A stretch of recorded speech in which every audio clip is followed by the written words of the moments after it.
KSFE Galaxy ചിട്ടികളുടെ ശാഖാതല ഓണക്കോടി വിതരണം തിരുവനന്തപുരത്ത് നടന്നു.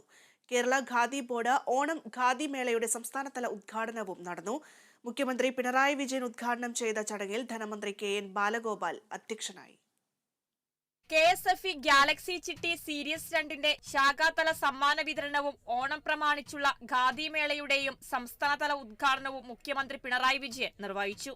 2024 ഏപ്രിൽ 1 മുതൽ 2025 ഫെബ്രുവരി 28 വരെയുള്ള ചിട്ടികളുടെ ഭാഗമായ ഉപഭോക്താക്കളിൽ തെരഞ്ഞെടുത്ത 25,000 പേർക്കാണ് ഓണക്കോടി വിതരണം ചെയ്യുന്നത്.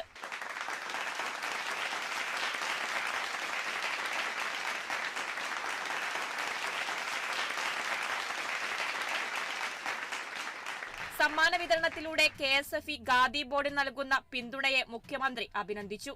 ഖാദി ഉൽപ്പന്നങ്ങൾക്ക് വ്യവസായത്തിനുപരി സാംസ്കാരിക പ്രാധാന്യമുണ്ടെന്നും മുഖ്യമന്ത്രി പറഞ്ഞു. ഒരു വ്യാവസായിക ഉൽപ്പന്നം എന്നതിലുപരി ഖാദിക്ക് സാംസ്കാരികവും രാഷ്ട്രീയവുമായ ഒരു വലിയ പ്രാധാന്യം കൂടിയുണ്ട്.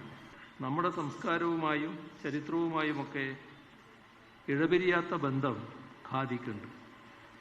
ആ നിലക്കാണ് ഖാദിയുടെയും അതുകൊണ്ട് തന്നെ ഈ മേളയുടെയും സാംസ്കാരിക പ്രസക്തി ഉയരുന്നത്. ധനമന്ത്രി KN ബാലഗോപാൽ ചടങ്ങിന് അധ്യക്ഷത വഹിച്ചു. 1 ലക്ഷം കോടി രൂപയുടെ വ്യവസായമായി KSFEയെ വളർത്തുകയാണ് ലക്ഷ്യമെന്നും അദ്ദേഹം പറഞ്ഞു. KSFE chairman K Varadarajan, Khadi board vice chairman P Jayarajan തുടങ്ങിയവർ ചടങ്ങിൽ പങ്കെടുത്തു. Kerala vision news, Thiruvananthapuram.